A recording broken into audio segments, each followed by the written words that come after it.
বন্ধুরা, তোমরা কেমন আছো সবাই? আমি শুভ্রা আজ চলে এসেছি একটা ছোট্ট রেসিপি নিয়ে আমার হট অ্যান্ড সুইট ইয়ামি টিয়ামি রান্নাঘরে। চলো দেখি আজকে কি রান্না করছি। বলো তো এগুলো কিসের ফুল?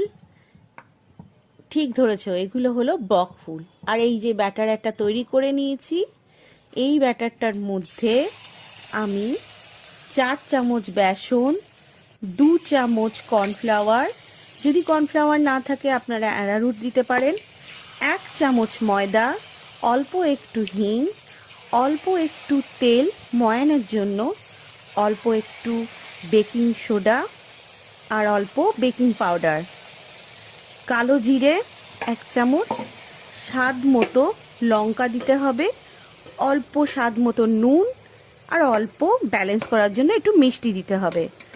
আর এটা যাতে একটু ভালো রং হয়, কালার আসার জন্য অল্প করে হলুদ দিতে হবে। দিয়ে জল দিয়ে ভালো করে ব্যাটারটাকে গুলে নিতে হবে। গুলে নিয়ে এই ফুলগুলোকে আমি একটা একটা করে খুলে নিয়েছিলাম। ভিতর থেকে যে ফুলের মঞ্জুরিটা থাকে ওটা বার করে বক ফুলগুলোকে আমি একটা একটা করে পাপড়ি খুলে নিয়েছিলাম। সেগুলোকে ভালো করে পরিষ্কার করে এই ব্যাটারটার মধ্যে চুবিয়ে চুবিয়ে একটা একটা করে তেলের ওপরে দিলে দেখুন কি সুন্দরভাবে একটা একটা করে ফুলে উঠছে। আর খুব সুন্দরভাবে আমার এই বড়াগুলো রেডি হয়ে গেছে।